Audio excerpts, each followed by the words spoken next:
Life Her Podcast. Hey, you. Her is me, her is you. Her is us, her is she, her is we. United we stand, baby, that hurt for keeps. I'm coming and I demand my space, I know it's free. I owe myself the world, they tried to count me out. I've been down some dark roads, they tried to pound me out. From cloudy to sunny, ain't think that I would make it out. I needed positive emotions to fill me out. Hey ladies, this is Life Her Podcast, where we uplift women, heal women, and not to mention women are sharing their personal stories. And a lot of people always want to judge someone, not even knowing what's open inside that book. Well, sometimes you need to go through chapters and understand that person, or sometimes you just need not to judge and get to know them personally. Today we have Micah Giles with us today. Hey, Micah. Hi. How you doing? Oh, blessed. That's good. So what are some of the challenges that we face today and that you noticed about women? Challenges. Being independent for one. I feel that we always get judged because women tend to overpower things at some point in time. But it's not us being overpowering. It's that I believe women know exactly what they need, what they want, and where they need to be and go. So we put the extra to being successful. Mm-hmm. Single mothers in the home. That's the issue. I was a single mother, so I guess that's been an issue. So what do you think about the terminology? I've heard a lot, and I don't know. I don't take it too well because they always say, "Oh, you a strong black woman." But what is behind that strong black woman? What do you think about people always saying you a strong black woman? Well, first off, you are a strong black woman, so take that with grace. Take it with grace? Yes. Sometimes I think people use it loosely, though. You know, like, okay, you a strong black woman, but sometimes we got to find our ways to heal and keep going. But sometimes we have our broken moments where we need someone to talk to. We need someone to do things to communicate with us so we can get through it. Mm-hmm. But as a strong black woman, we still be alone at the end of the day, too. Yeah. But I don't think that we're alone. I think that's the basically God knows what you can handle. Right. So when someone says that, oh, you're a strong black woman, if they only knew what I've been through, I don't think they can handle it. That's how I look at them. Okay. The people who say it loosely. Mm-hmm. Like, you just don't know my story to get me to where I'm at. Okay. And for me to be who I am today. But I'm pretty sure it's mostly like, you know what? Yeah, she can handle this. Mm-hmm. She gonna stay strong through it, and she gonna push through and make it. And it's gonna be like I guess a rainbow. Mm-hmm. You know, the glory at the end. Right. And so I think that's where I'm at now. I'm anticipating my glory point. Okay, so what was before your glory point? So tell us about hell. The younger Micah. Hell. Hell on earth. As a kid, I went to a private school. Okay. People probably don't know that. I went to Chapel Hill Christian School. I was born believing God. Both parents in the home. Good structure. My brother was a pastor. Well, he was a minister. He always loved God. Always. I was more the one, well, yeah, I'm going to go this way and try this too. It's hot over here. Oh, I want to see what's hot. But he was more, you know, ever since he was a kid, he was like that, just focused. Me, I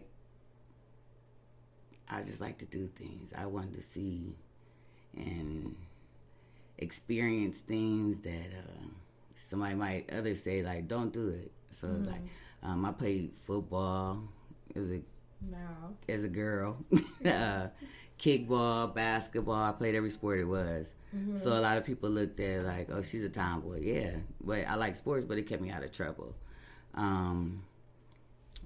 As far as dealing as a kid at Chapel Hill, I was probably, I think it was like 3 black kids at that time. So we dealt with racism then. But through that point in my life, as I am here today, I look at it like it's part of who I am, because I have a love for God, and I'm aware of different things in my life, and I know the Bible.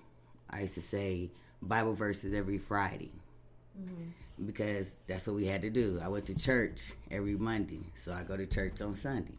Right. So it was all part of me.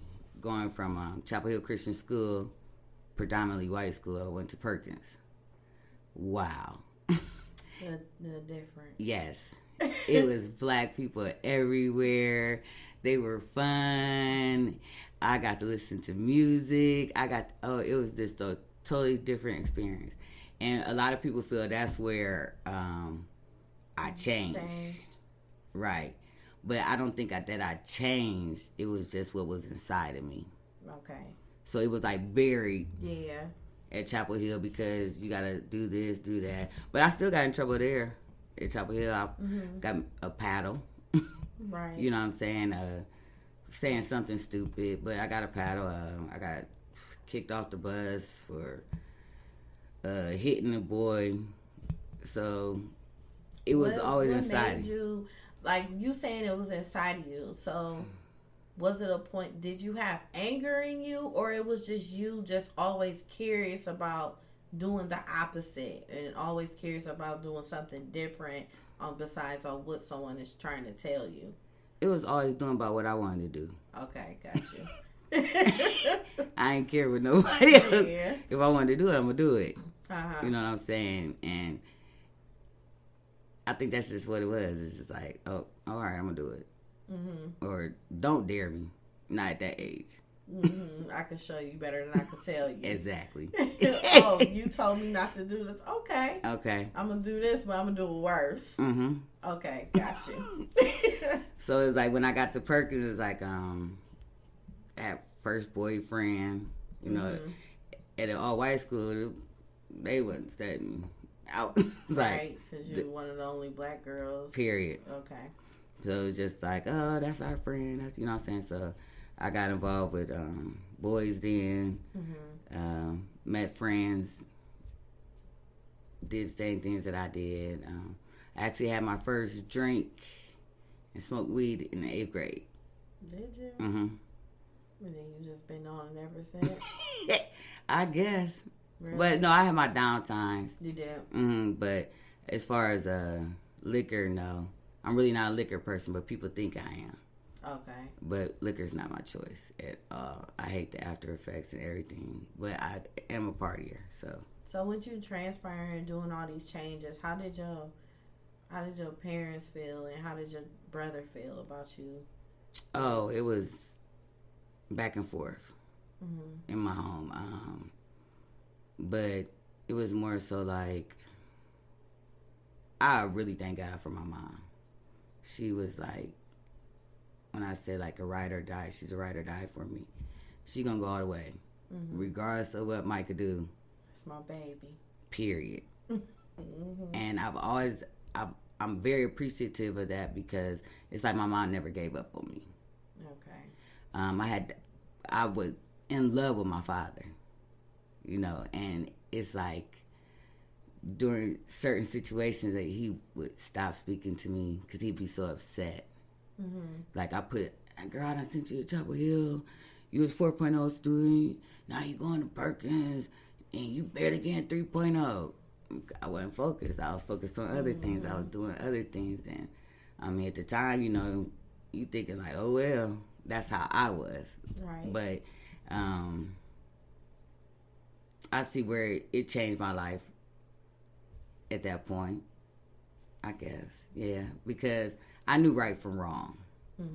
I just chose wrong. Most of the time I feel like everybody know what you're doing. Yeah. You know if it's right or wrong. I don't think people should be in denial of that because we control our own actions. But admitting our actions is another thing. You know, and with you admitting it, and you know. So, you know what I'm saying? It's there. I'm not one like, Judge, I would have called you at home, wake you up, tell you I did this, but I knew you wasn't going to answer. Right. So I'm going to do it anyway. Oh, my goodness. And I've had that attitude all my life. Do you still find yourself being that way? Yes. Really? Yes. But it's for my good. Okay, so you reversed it. That's good. The older that I got, and that's just because of just life experiences. Right. So when I went from Perkins, I went to John R. Bookto. Lord Jesus. Big 1040. Love it. I love everything about my experience at Bookto. Did you? Oh, yeah. From Perkins, too. I met a lot of good friends. A lot of good friends I'm still cool with to this day. That's good. I love it's community-based because I lived on Veneta, right? Okay. Backyard of Bookto. So yeah, it is. couldn't wait till Saturday mornings to hear the football games and the bands. So it was just like, oh, I can't wait to get to Bookto. And it was like, even when it came down to my choice of, you know, once I left Chapel Hill, it was like a choice. And my mom really wanted me to go to CBCA. And I cried and begged, like, can I just make my, you know. She probably thinks that might have been the worst decision. But even at that time, my parents had a very good job, but it was financial situations occurred. We downsized. And we went to a bigger house. But then we had to downsize because my father had got sick. So it was just a lot of different situations that I did deal with growing up. I lost my father when I was young. That played a big part. Even in the 8th grade, he had got real sick, and I'll never forget the phone call that we got. I was in his bathroom, and they had called us to the hospital and said he wasn't going to make it. But yet he still lived after that, about 10 more years. So that was the first experience of somebody real close, and I was a kid. I was in the 8th grade. Heartbreaking, too. What? That's especially my baby. When you could function it. You know what I'm saying? Like, dang, my dad really sick like that. So it was like a praying, ongoing praying. Yes. And it was, and he had cancer. And he was a diabetic. So it was, like you said, ongoing prayer from that day on. And he was my number one fan. He was always in the stands. Right. So it was just like, you know. So going from that point, it was just like, went to Bookto, went to school, and I got pregnant my senior year. I had full scholarship to, it was for the State of Ohio softball team, and it was a traveling team, so I had to deny that. Right. So that, I was looking like, dang, if I would have took that, where would I be today? Right. You know what I'm saying? Yeah. But I had a little girl, and she's been blessing ever since. Yes, Lord. But she's helped me in my growth, though. Yeah. I was getting ready to ask you, did she help you with your growth? I changed. What you going through different changes over the years from Perkins on. Yeah. So what is one of the experiences like? Okay, so you had her as your senior year, and then now. No, I made it through Bookto. Oh, you made it through. Mm-hmm. So you made when it. I was walking across stage. So now you're a grown woman with a little cute baby. Mm-hmm. So how was survival mode? Because you had to survive. Okay, I'll tell you a survival mode. I was working in a salon with no license. And State Board walked in and they gave the shop a fine, and they fined me too. So survival mode at that time, I'm like, I don't got nowhere to go. Tired of asking my parents to help me. I'm grown. And so at that point, I made a decision in my life. That wasn't I don't blame nobody but myself. Ain't nobody put no gun in my head, made me do it. But it's something I chose to do. And had took a trip to Jamaica and imported 24 pellets of cocaine. Mm-hmm. And I caught a case at 21. Wow. Yep. So when you caught your case, you went through the court process and everything. Mm-hmm. How much time did you have to do, or you didn't do any? No, I went to jail. I went to Miami Federal Detention Center first. Mm-hmm. I had to stay there for 3 months and transported because of my dad's illness and stuff to get me back, because I caught my case in Fort Lauderdale. Okay. Miami. Fort Lauderdale, and then Miami's like right up the street, but that's the only place they could hold federal people. So during that time, it was like, that was rough. Mm-hmm. Being separated from my kid. I did a year and a day. That's 10 months. They give you good days per year. Mm-hmm. A certain amount of good days per year. So you know I wasn't getting in trouble down there. Mm-hmm. Gotta get home. Yeah. But I took full responsibility for my case. Mm-hmm. I didn't blame anyone. I didn't, and to this day I don't blame anyone. Right. It was road rules. Remember that used to be on MTV? Yes. That's how I felt I was for like 5 days. I'm glad that it happened the way that it did. Mm-hmm. I'm glad that, one of the pellets didn't bust inside of me. I wouldn't be here telling you my story. Right. I'm glad that I got in trouble for it, went to jail, because if I didn't, I probably would have did it again. Yeah. Just knowing the situation. Feeling you getting away with it, and you're like, dang, this cool, this smooth. Right. Man, I could pull this again. Right. Totally. But the plan was not for me to actually bring drugs back. That's what, messed everything up. It was just more so, I tell people all the time, being at the wrong place at the wrong time could get you in a world of trouble. Yeah. So you have to, I knew what was going on. Mm-hmm. You know what I'm saying? But should I have went with the plans? Hell, I was in love. I was... My baby said, we going to Jamaica. Let's go. I was 21. Yeah. I just got caught in the shop doing hair. Now my money, flow stopped. So it was all that. Tired of going back and forth with your parents.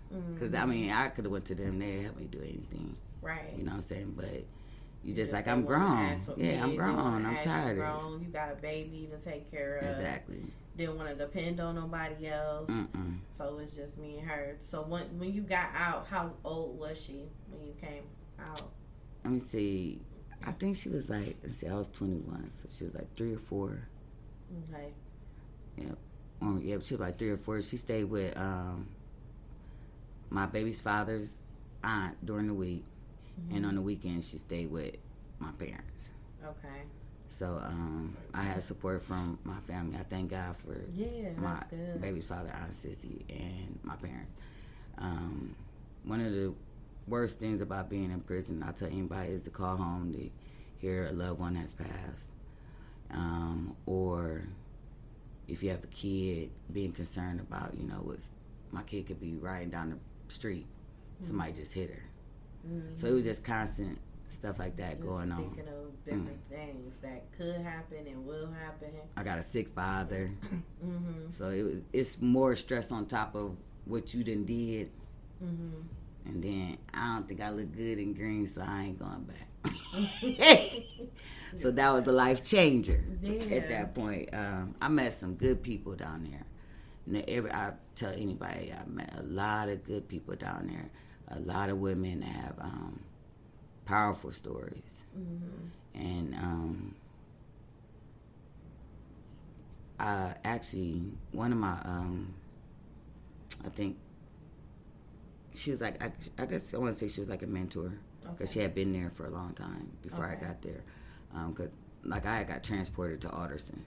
Mm-hmm. I ended my time in Alderson, West Virginia. I'll never forget it. The first day I went to prison, I met, at my time, my boyfriend's mom. Really? on prison grounds. Wow. And I seen pictures of her and stuff. She seen pictures of me. But just end up in the same place and meeting like that. It was just like, it blew my dang. mind. Literally. Wow. Yep. So that, but I'll tell anybody at that time, at that season, I thank God somebody was there. To guide you and keep your strength up. You young. Oh my goodness. Let me tell you about the first day when I got in there. I'll never forget it. I was in there, and I have nothing against, the same sex. Hey, that's your business. You do what you do. But that for me, that's not for me. I'm a believer, so I'm trying to follow the word as much as I can, the best that I can. I'll fall short, but it was the girl was 19 years old, and she got in trouble for 10 bricks of heroin. She had brought it overseas. So when I get in there, she's like, hey, where you from, blah, blah. I said, I just got one question to ask you. She was like, go ahead, shoot it, Ma, shoot it. She was from New York. She had that Bronx accent. She was cool, real cool. I'm like, is everybody in here gay?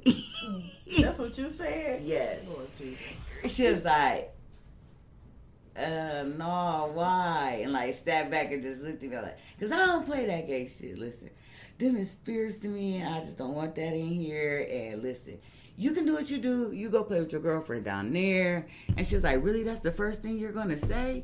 Well, you ain't say nothing what's your name? I'm like, yeah, I just want to make sure we got this laid out. Get a whole understanding. Yeah, and from that day on, she said that's what broke us to make us to be cool.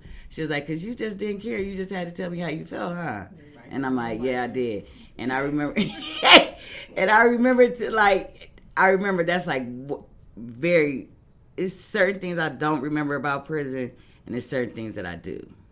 But that's one thing that stood up. I remember being there on New Year's Eve and looking out this little ass window and crying because I want to be at home.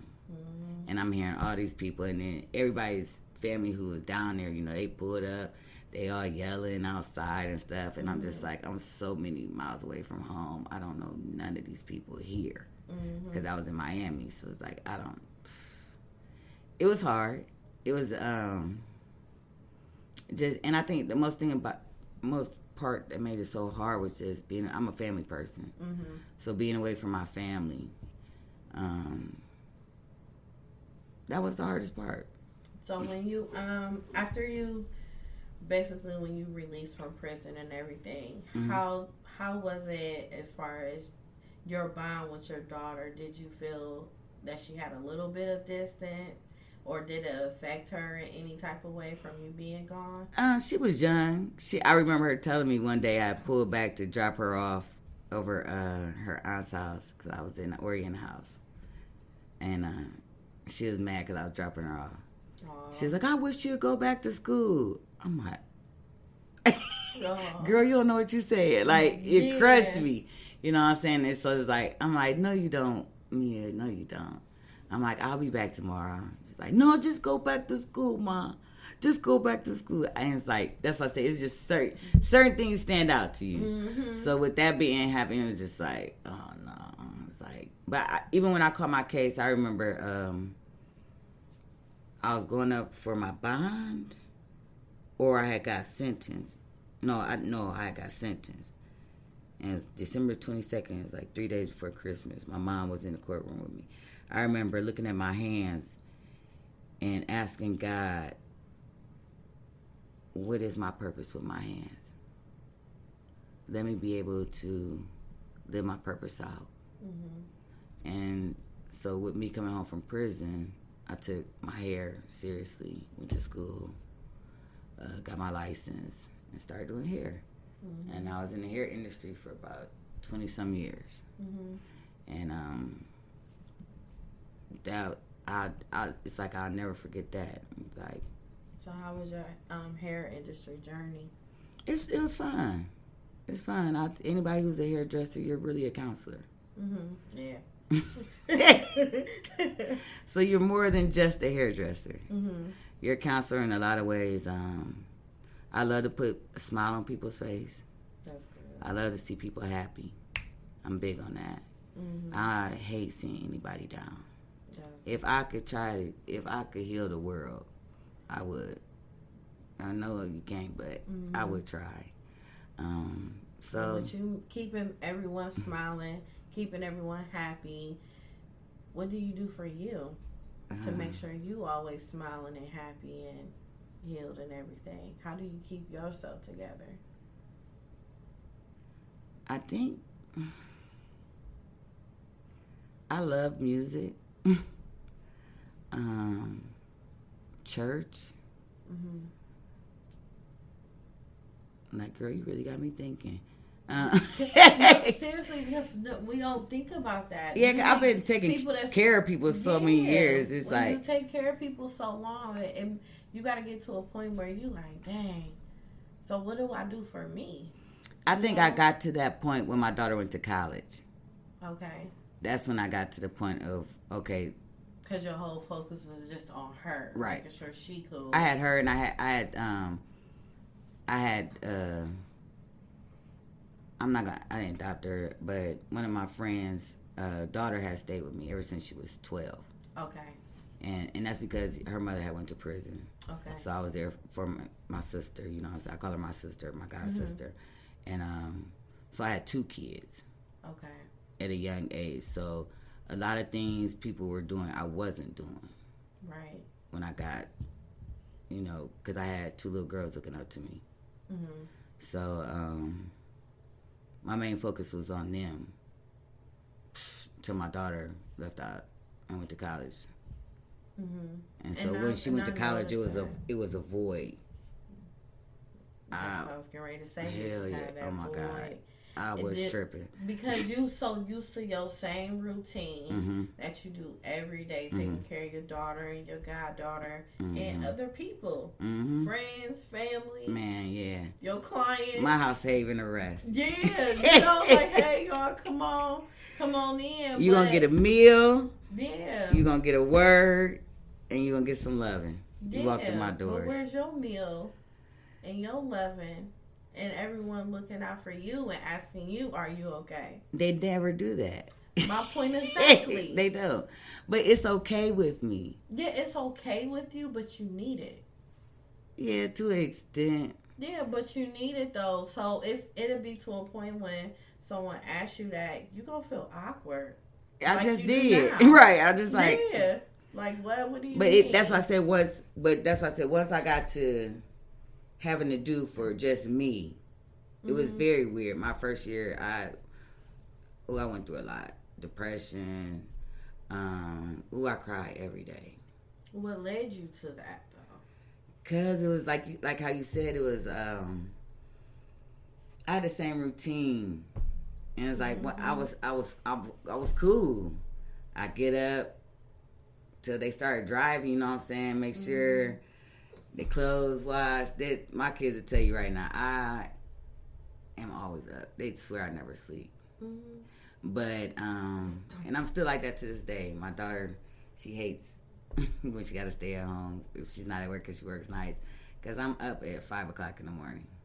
Oof. But with me being up at 5 o'clock in the morning, I'm praying. Yeah. That's what people don't know. I'm meditating. I'm talking to God. I'm getting Micah together for the day. That's good. So a lot of people don't know that. They just might think, oh, she just be at... No, I'm cleaning my house. I'm making sure, you know, whatever needs to be done is done. But it's really my time with God. In between probably about 4 to 5 o'clock. And I've been like that forever. Wow. But because I was praying over my kids at that time. My mom used to wake us up every morning. She drove the bus for Akron Public School, so she had to be at work at 5:30, 6 o'clock. So she would wake me and my brother up and make us have prayer before we went to school. We ain't like it then. Well, he probably did. I didn't. I used to be laying on the side of the wall. Like, dreading it. Yes. And now look at you doing it. But yeah. that's why I said, I guess that's what makes me happy. Yeah, it keeps you going. But just you having that form of emptiness, though, it's like, man, and that's what brought you into your depression. Like, dang. Yeah, that did. Yes. Yeah, it's just like, dang. But even through that depression stage, I learned a lot about me. So did anyone know you was? Hell yeah, shit, what? But did they make sure you was cool? Yeah, they reached out. Okay. Yeah, my friends reached out to me. Good. I got praying friends. I got a church family that's the bomb. Good. Man, my church family type of one. Hey, I text them like, I'm about to go to jail. Pray. They probably like, Lord, Here go Micah. Yep, But I love my church because they real. So it's like I text like the prayer warriors like, hey, pray real quick because man, my temper is on 10 right now, or I'm not thinking right. So yeah, I have a good support system. They were there for me very much so, and but those are the people that you don't see me with. Okay, yeah, that's how I usually go. But then my rider dies. Yep. The ones you don't see, you wouldn't even think that we talk. And then some you like, dang, where that come from? Where they come from? Who is that? That and they'll be the main ones that's like there for you through it all. Always have been. I mean, through it all. Always. They are consistent. What they love. It's real. So, what is some other battles that you face besides you going to prison? Oh, I've been kidnapped. You've been kidnapped? Yeah, I got kidnapped on Copley Road. Boy, how did that come about? I don't know how it came about. I mean, that's a $1 million. I'm saying though, but for them to just come out and just me out of all people, yeah, that was weird as hell to me too. But they ain't it happened. say nothing like why or where you going or give me your money or I mean, what was the whole purpose of it? Just having okay, listen. I ran in the store to go get me a blunt and some cigarettes. Yeah. Anybody who knows me knows I don't never get out the car. I am a drive-through queen. I don't get out the car. And it was nighttime, so I really don't get out the car.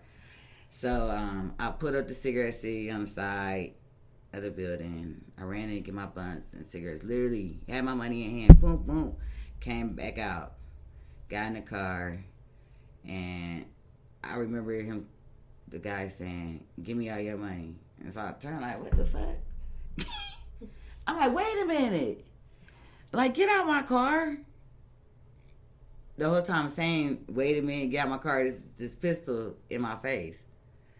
So I'm like, wait a minute, you got a gun? Oh, you for real, for real. Boy, if you don't get out my car. Like, But he was dead serious. Dead serious. He's like, started calling me all type of bitches, shut the fuck up. Before I shoot you. So that point, you already know. I'm like, hold on, wait a minute. Wait a minute now. Wait, this is real. So another guy joined the car. They put me in the back seat with the other guy. The other guy started driving my car. Pulled off, talking about where's my money at, where's my debit card. I tell people all the time, listen, I am not rich. I like nice things. I buy me nice things, but nah. I mean, strictly for you. Yeah, because I like to enjoy what I work so hard for. Exactly. So, especially at this time, man, girl, I had $110 in my left titty. I'll never forget it. A bag of weed, and they weren't about to get my last money. I was broke down. I was riding on expired tags and everything. So the dude trying to search me like, she got something. I know she got something. I'm like, I'm telling y'all for real, I'm broke. I don't got nothing, y'all. I don't got nothing. And they wouldn't get my weed, honey. They wouldn't get my weed. They wouldn't get my money. So I'm just like, so I patted myself down for him. Like, I told y'all I got nothing. The guy still got the pistol to my head. And the driver's in front of me. He drives me all over town. He finally comes down to You know where the expressway is down near Club Wonder? Yes. Okay, and then you can come back up to like you're coming back to the west side. Mm-hmm. Okay, so he had finally pulled over there. I wasn't good. I started praying in the car. I started talking out loud. He was telling me, "Shut up, bitch! If you don't shut the fuck up, I'm gonna kill you by this gift." Keep on praying. Girl, what? You ain't about to overpower me over God's word. Period. He had that took me out the car, took me behind this abandoned house, and said, "Since you ain't got no money, you broke bitch, you ain't got shit. You gonna give me something, bitch? You gonna suck my dick? You gonna do something?" I'm like, "Who? Who gonna do that?" I'm like, "Nah, buddy. I said, let me tell you something." I said, I done made peace with myself in that car on that ride. So if it's in God's will, you might go and blow my head off now, because that ain't gonna happen, baby. So when I said that, he had the gun to me, and I had my hands up, and said, "Bitch, get on the ground. Get on the motherfucking ground." So when I got on the ground, in my mind, I was in a prayer, mm-hmm. because I'm on my knees. Mm-hmm. And so that's when I started praying out loud. And I said, "You know what, God?" I said, "Father God, forgive this man, for he know not his faults. He does not know who I am. I am your child. God, give this man a second chance." I'm like, so as soon as I said Jesus, he cracked me upside my head with the pistol on the left side. Wow. I'm like, Jesus. I said, because in my mind, from my upbringing, you call upon the name of the Lord, the devil will flee. Yeah. So he hit me again. The third time he hit me, I said, Jesus. He knocked me out. And when I woke up, I don't know how long I had been out. I wasn't touched. I didn't have my car. I didn't have my, material things, but I had my life. Yeah. And I had my, respect as me, because being raped or anything like that, I don't think personally Micah could handle that. Mm-hmm. Just the type of person that I am. Because I probably want retaliation. Mm-hmm. And by any means necessary, I'm going to find your ass. Mm-hmm. But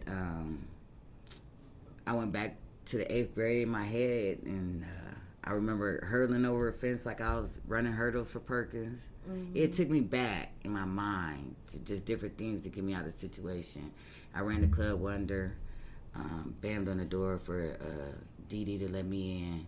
Mm-hmm. When I got in there, I was still scared, because I don't know if y'all know these people or what. So I was up underneath her bar, and I was crying. She just tell me what's going on. So, she ended up calling the police and stuff. And I'm a survivor. That's a blessing. Uh-huh. And y'all better learn the word of God. Really? People don't understand that. It's powerful. Oh, yeah. It's very powerful. I'm not perfect. I tell anybody, I'm not perfect. I have my flaws. But each and every day I wake up, Lord, we got this today, right? Mm-hmm. And wherever I fall short at, I ask for forgiveness. I tell people all the time, always right your wrongs. You know what I'm saying? Don't leave something wrong and you know it's wrong. Yeah. Make it right, so you can have that up off of you, out for your spirit. Mm-hmm. And I said, so you'll be able to be free. So and move forward. Exactly. I mean, I done did a lot of stuff. You know what I'm saying? But the older I've gotten, the older that I'm gonna get. You know what I'm saying? That's what I said in the beginning. Hey, I'm waiting on my glory. Mm-hmm.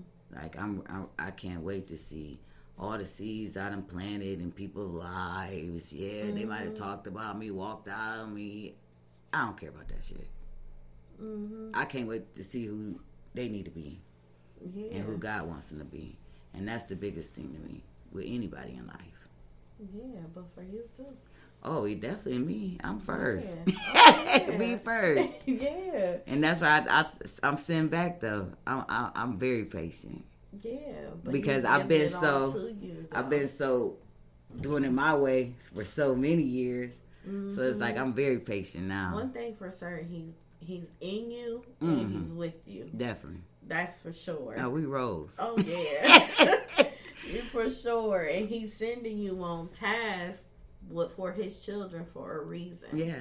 That's where I'm at today though. I don't do hair anymore.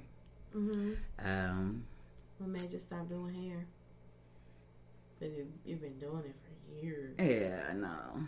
Did you get one of them ponytails back in the day with the pump it up, flip? Sure.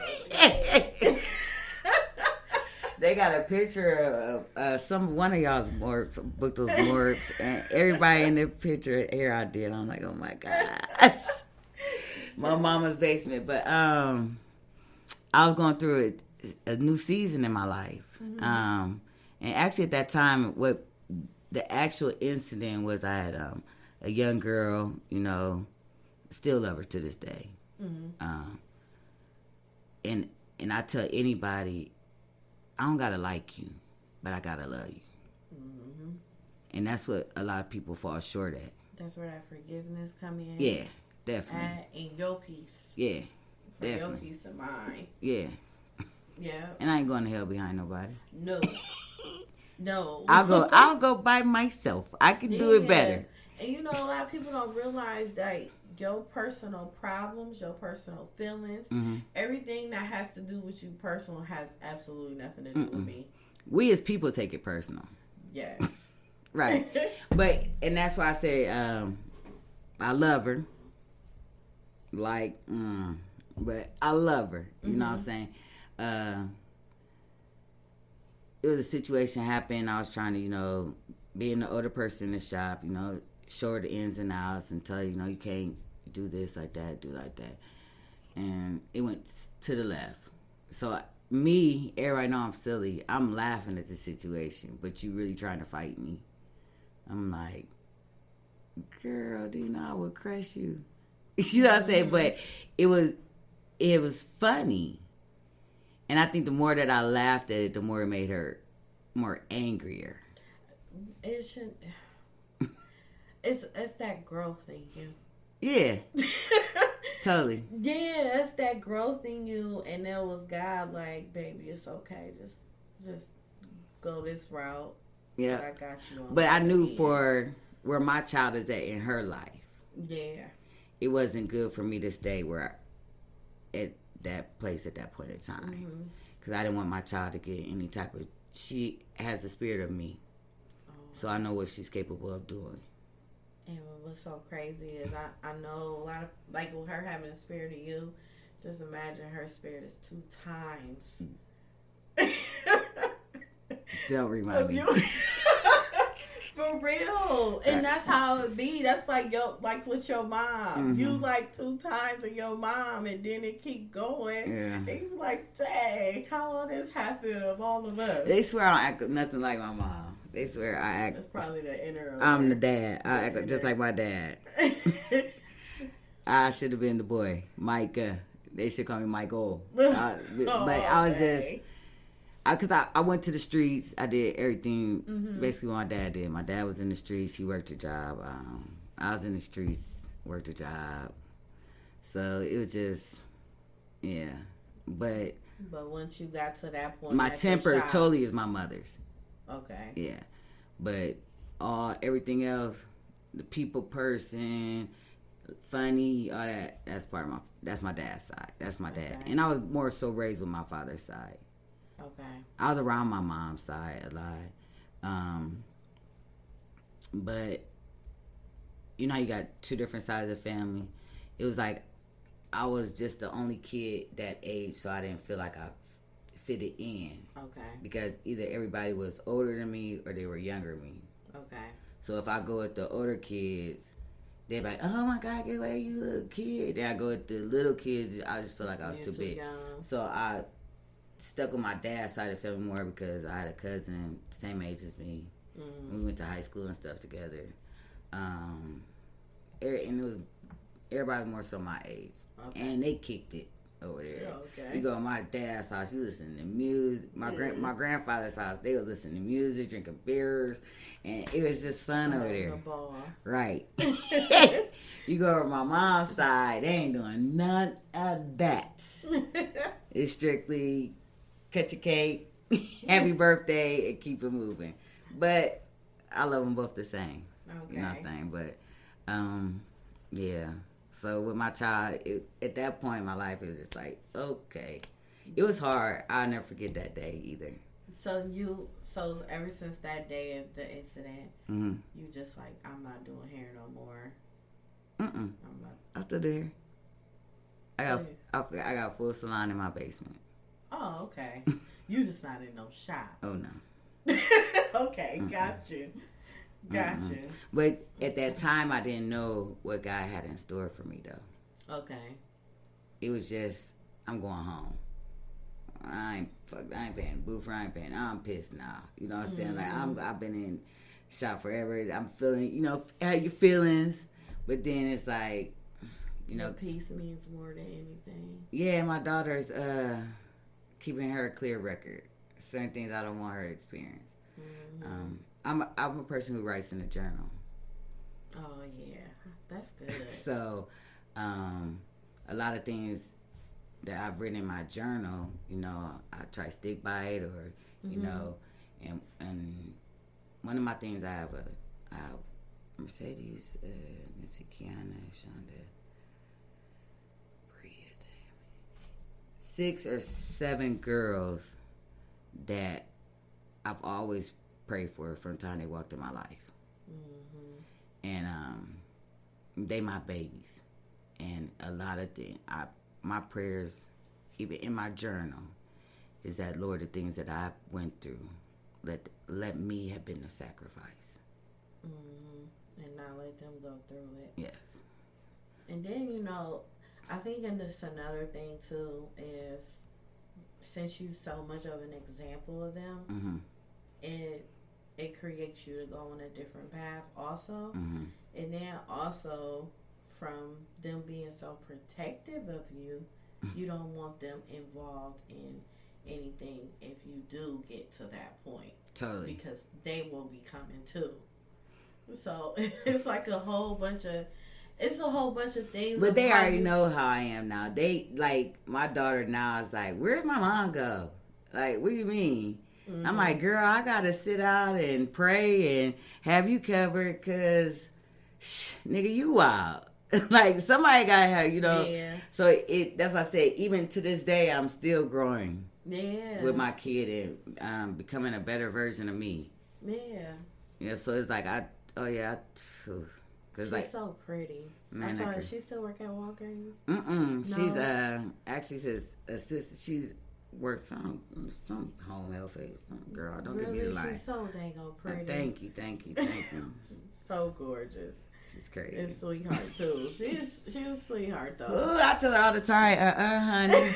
If I wait, you was lying right there, man. Wait. She is. No, she know how to act. And I know that Bria loves you. Oh, they're my babies. Ooh, that girl love you. Yeah, but that's why I say that's why I'm sitting over here kind of like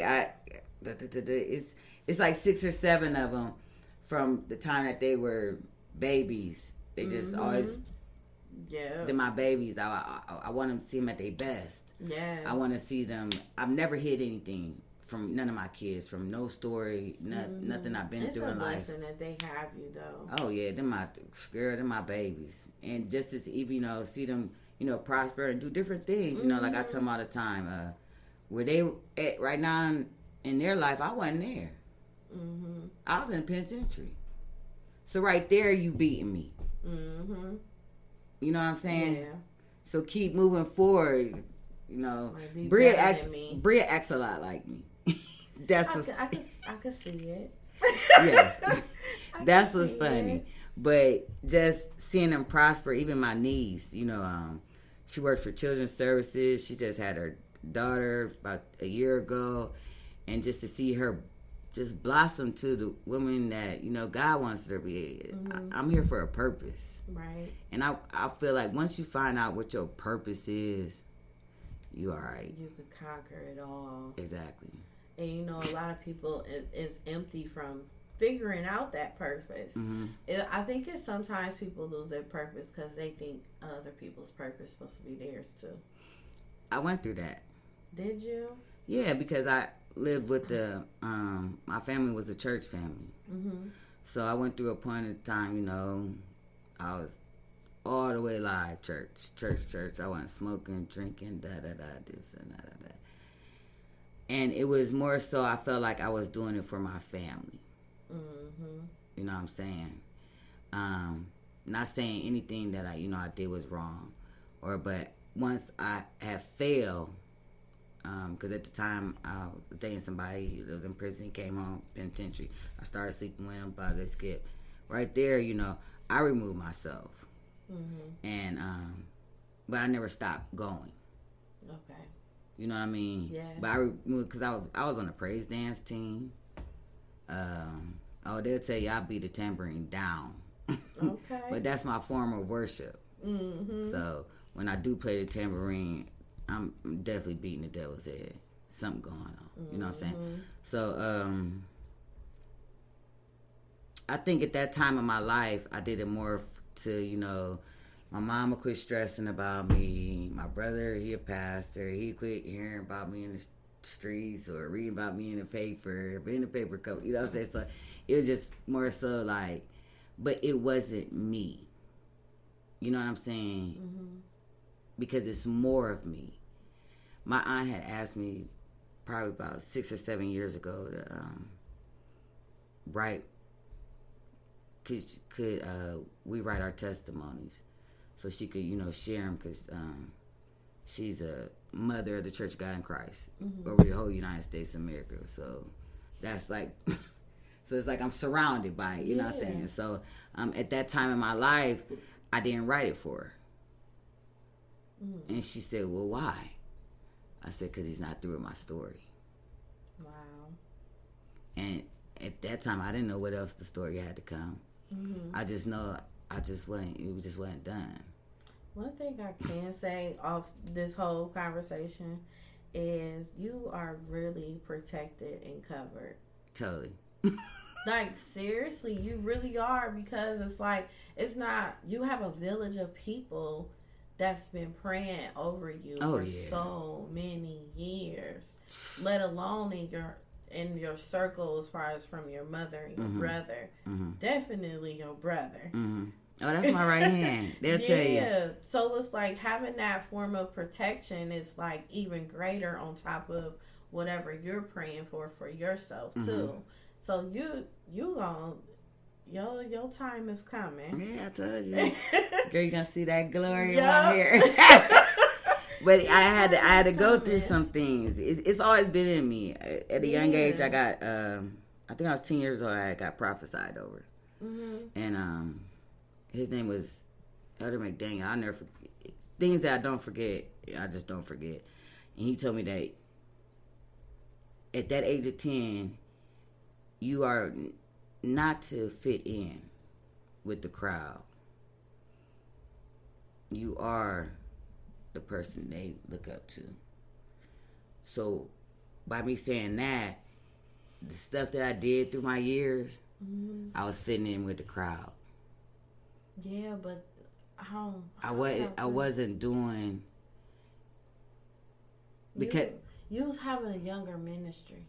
Younger ministry? Yeah, like I'm gonna break it down to you. Like, as far as the things that you've been through, right? Say for instance, like you was going to chapel and you experienced the other side of the world of goodness, and where everybody be like, oh, this is great. No, I'll tell you how it is. You know how you got the hood, and then you got rich, then you got this garden. Yeah. So I tell people all the time, they're like, Mikey, you from the hilltop? No. They're like, Mikey, you from the No. Well, Mikey, I'm from the garden.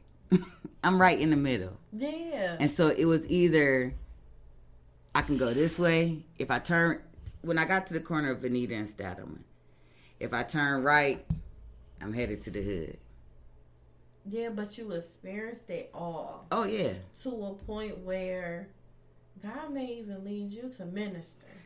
9 times out of 10, I'm not surprised. Yeah, like, seriously. Because it's nothing like having someone in ministry that experience and have experienced in every single form of life, when you could just sit up there and you can help so many other people. You're here to help people. That's for certain. But at the same time, God is going to direct you into ministry to be coincide with your brother. Now, why you do that? I'm serious. No, but why you do that? Because. Like, really? I'm serious. You look at me. Y'all, I wish y'all see how she looking at me. I'm so serious. We in ministry now. Really? Yeah. For real? If you think about it. I mean, yeah, but it's deeper than that. It's deeper than that. It is. And this is the God honest truth. What you're saying is very true. Before Micah Giles leave this earth, I probably would be that person. I'm serious. You're getting prepared Where we at, for that. Yeah. If I keep telling you about my glory, girl, you gonna make me come over and tell you it's you dumb. Shut up.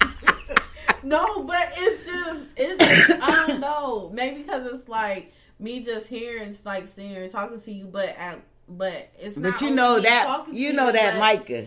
That, I know, but it's your spirit. That's like, awesome. I feel it. I got a spirit of discernment. Girl, you powerful. Like seriously. Yeah, that's why I was sitting. That's why you said I wish you know. Would you say I wish y'all could see how she looking at me, because I really wanted to tell you, like, okay, really for real, shut up. I know. Like, because I know, it's something that has happened all my life. I've truly ran from my calling. Yeah, running, sprinting. Right. Yeah. I'm jogging now. Oh, and the reason why I say I'm jogging now, because where he has slowed me down, because I accepted my ministry with the counseling. Mm-hmm. And even with the counseling, it separated me from the old things that I used to do to where I'm becoming who I am today. Mm-hmm. So that's why I say that. But yeah, totally. Yeah, honey, I know. Mm-hmm. I know. For real. Like, but that's why I quit hosting. You gonna kill it. They was like, well, it was just like all of a sudden I quit hosting because, and this is God honest truth, the mic I was hosting is not that mic I'm supposed to be behind. Mm-hmm. And so that's why I stopped. Yeah, for real. I don't know. It's just like, I don't know. I can't even explain it because it's just the way I be feeling sometimes. Like sometimes a person won't even have to talk, and I feel something, I see something and everything. People may think I'm crazy. I done seen horns come out of people and everything. I done seen red eyes. I done seen. No, you're not crazy.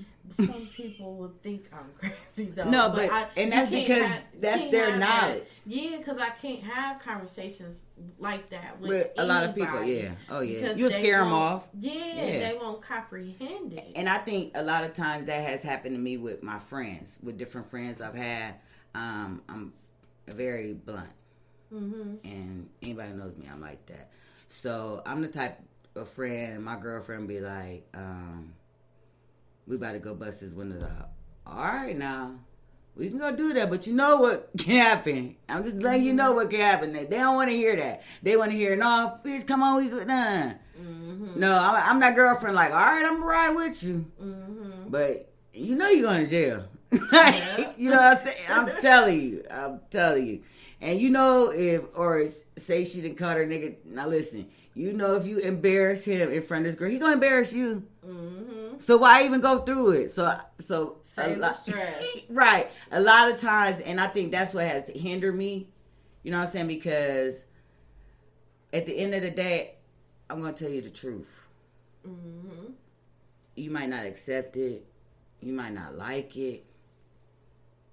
But it's gonna come to pass, and I the reason why I know it, because I know what God tell me.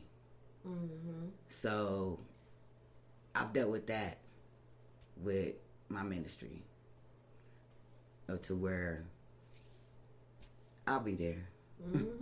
As long as I keep staying my word and getting stronger and doing things like this, because I told you I wasn't gonna come. Yeah, no.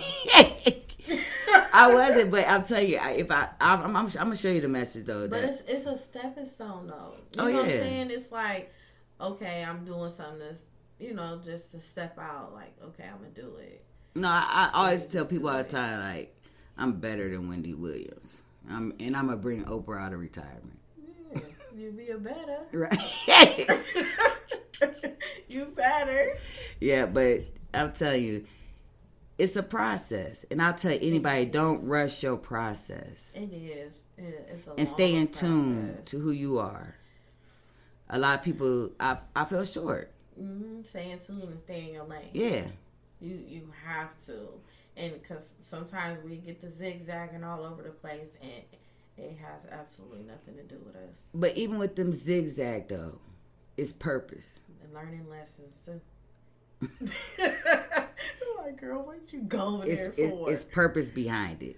So everything that I've been through in life, from the kidnapping, the penitentiary, metal plate in my mouth, single parent, raise a child that wasn't mine, other people's kids, help raise them.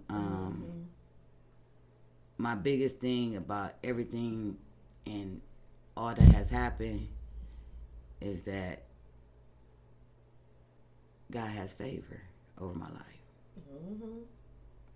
And I think, and that's why, that's the most thing that keeps me moving, and keep going and keep being strong.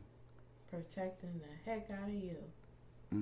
Folks don't understand. You got an armory all dang self. Man, we coming deep. Oh my God. My prayer words go, yeah, but definitely, Seriously, yes. So, in closing, in a few words, can you tell our listeners something that could keep them motivated and things to keep them going? Something real positive. First things first. I believe in God. So if you believe in God, always have your relationship with God 100. You don't never have to be fake with him. If you believe in higher power, that's on you. But have something that you believe in and that you stand for.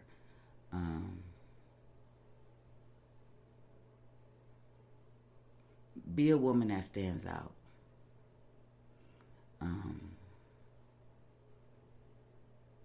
Take every stride in life as lessons. Don't take it personal. And with you taking it not personal, you'll be able to see different things in different people and different stuff, to where it'll be able to be growth for you.